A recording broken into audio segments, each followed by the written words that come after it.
Hello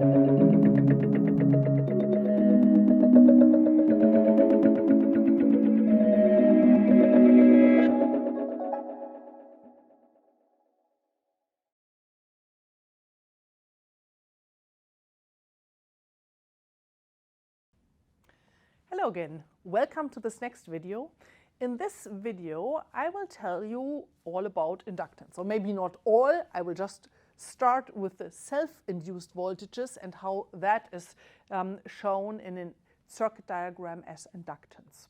So let's consider this wire loop here. So this is a wire loop where we have these two open ends here, and this wire loop here can now be considered in order to see what is happening with self-induced voltages.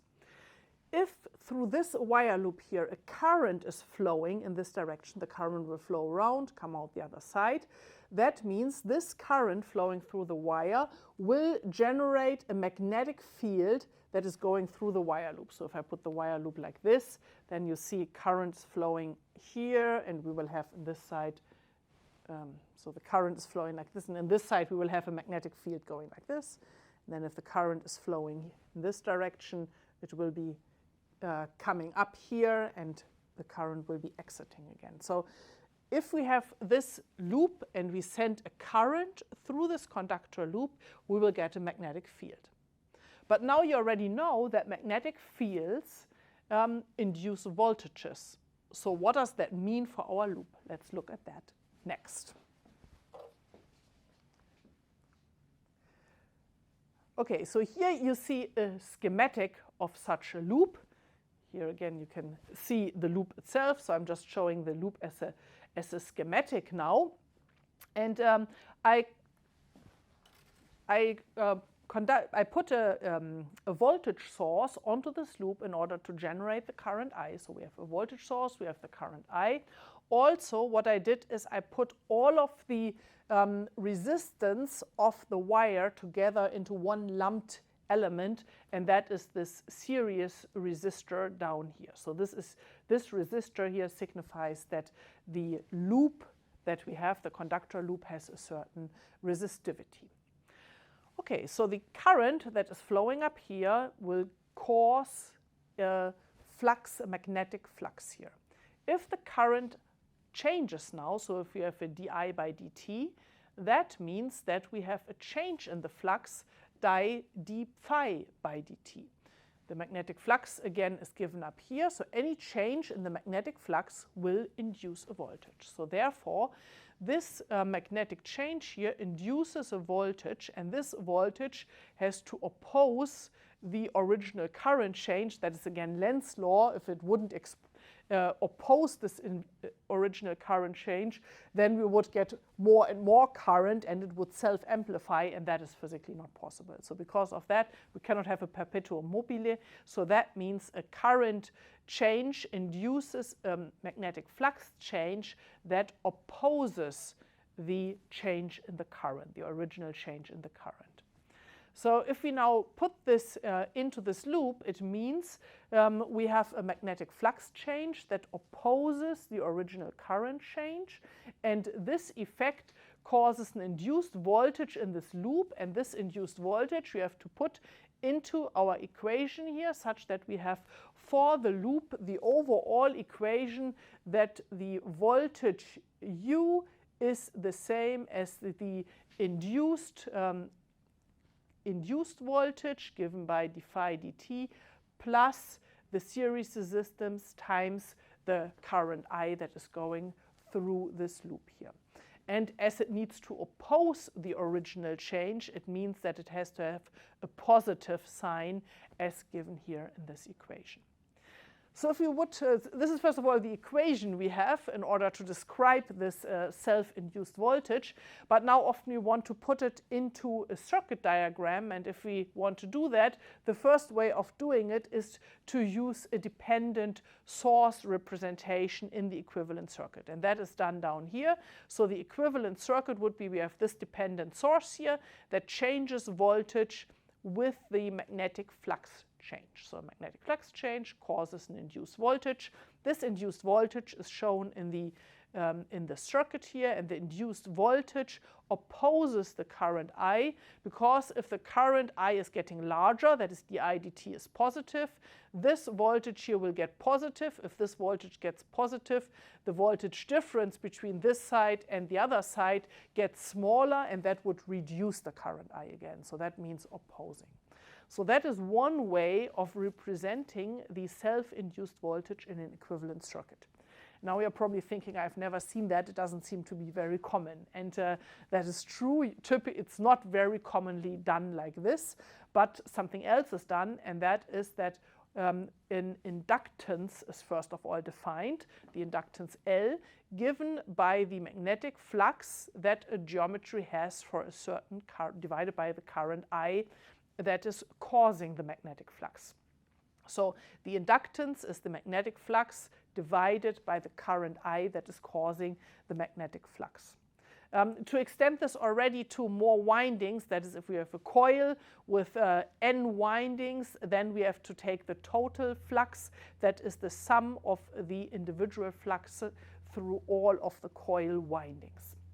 Okay, so we have now this inductance here, and this inductance definition can be put into our equation. So then we have, instead of the phi in the equation here, we can put in L times I. And we have to take the derivative of dL times I over dt, and again at the series resistance multiplied with the current I.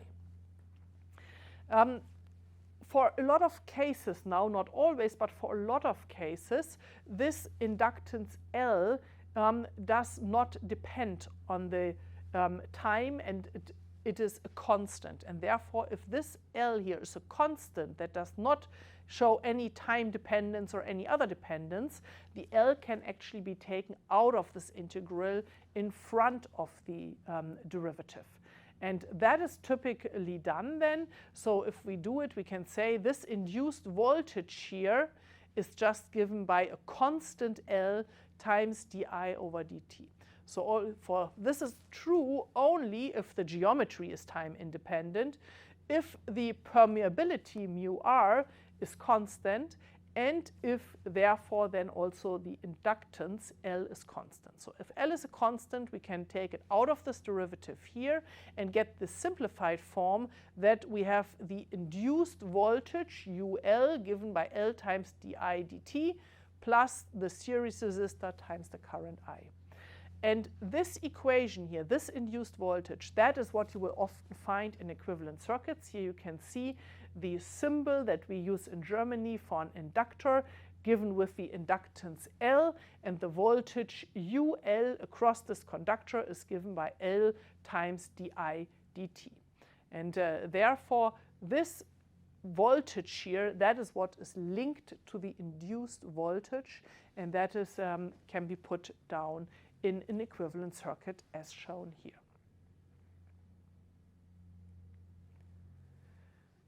Now, in order to put down this equivalent circuit, we somehow need to calculate the inductance. So we need to know how large is L.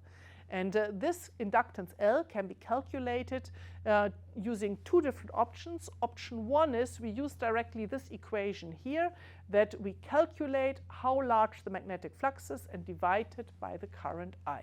The magnetic flux equation is given here again. If you have n windings, you need to consider that the flux is the total flux summing up over all of the windings.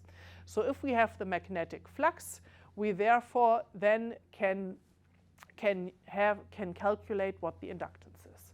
Of course, you somehow need to know how large now is the magnetic field, otherwise you cannot calculate the magnetic flux, and that's where you use either Ampere's circuital law or you use the law of Biot-Savart in order to calculate the magnetic field as a function of space coordinate. So if you have calculated the magnetic field, then you can calculate the magnetic flux. And these two equations are used in order to calculate how large the magnetic field is.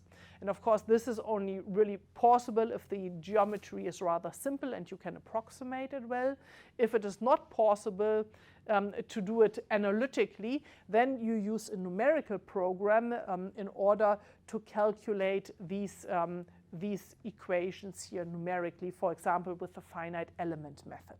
And then you obtain the magnetic field from your calculation. Magnetic field is integrated, and that gives you the magnetic flux for the given current I that you put into the system.